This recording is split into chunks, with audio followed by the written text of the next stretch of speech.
வெற்றிவேல் முருகனுக்கு அரோகரா. என் அன்பு குழந்தையே, உன்னுடைய துணை ஒருவரிடம் இன்று உன்னை பற்றி பேசினார். அவர் என்ன பேசினார் என்பதை உனக்கு நான் கூறுகின்றேன், இதை கேள் பிள்ளையே. சந்தர்ப்பமும் சூழ்நிலையும் தான் நல்லவர்களை கெட்டவர்களாக்கி கெட்டவர்களை உத்தமர்களாக்கி வைத்து விடும். ஆனால் உண்மை ஒரு நாள் உலகு அறிந்து வெளி வந்து தீரும் பிள்ளையே. நீயும் உன்னுடைய துணையும் அப்படித்தான் சற்று மன கசப்போடு பிரிந்து இருக்கின்றீர்களே தவிர நீயும் அவரை பற்றித்தான் நினைத்து கொண்டு இருக்கின்றாய். உன்னுடைய துணையும் உன்னை பற்றி நினைத்து கொண்டு இருக்காமல் உன் துணை இவரிடம் உன்னை பற்றி பேசினார்.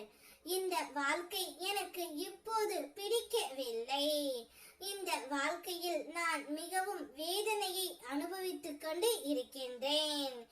என் துணையை எப்படியாவது என்னுடன் சேர்த்து வைத்து விடு. நான் என்ன செய்தேன், என்ன தவறு செய்தேன் என்று எனக்கு தெரியவில்லை.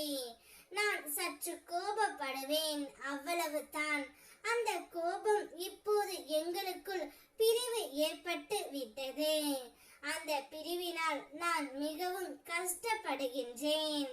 அவளை நினைத்து என்னால் உண்ணவும் முடியவில்லை, சரியாக உறங்கவும் முடியவில்லை. இரவு வந்தால் கூட கனவில் அவள் மட்டும்தான் வருகின்றாள். இவ்வாறு எல்லாம் உன்னுடைய துணை அவருடைய நெருங்கிய நண்பரிடம் உன்னை பற்றி பேசிக்கொண்டே இருக்கின்றார். உன்னுடைய மன வேதனை எனக்கு புரிந்தது.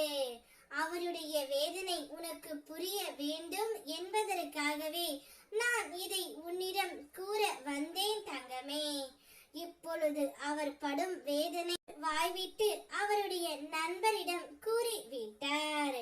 உன்னை பிரிந்து வந்த பிறகு அவருடைய நாட்கள் ஒன்றுமே சரியாக இல்லை. ஒவ்வொரு நாட்களும் கடினமாக செல்கின்றது. உன்னுடன் இருந்த நாட்கள் அழகான நாட்கள். அந்த நாட்களை எண்ணி எண்ணி மனம் வருந்திக் கொண்டு இருக்கின்றார். இவ்வாறை பார்க்க எனக்கே கஷ்டமாக இருக்கின்றது தங்கமே. இப்பொழுது நீதான் உடனடியாக சென்று அவரை சரி செய்ய வேண்டும். அவருடைய எண்ணங்கள் என்ன என்பதை நான் உன்னிடம் கூறிவிட்டேன். அவர் எப்பொழுதும் உன்னை மட்டுமே நேசிக்கின்றார். நீ மட்டுமே அவருக்கு பொருத்தமான ஜோடி. உன்னை விட்டு அவர் இனி எங்கும் செல்ல மாட்டார். இனி வாழ்ந்தால் உன்னோடு மட்டும்தான் என்ற முடிவையும் அவர் எடுத்து விட்டார். நீங்கள் இருவரும் இனி சந்தோஷமாக வாழப் போகின்றீர்கள். வேல்வேல் வெற்றிவேல் முருகனுக்கு அரோகரா.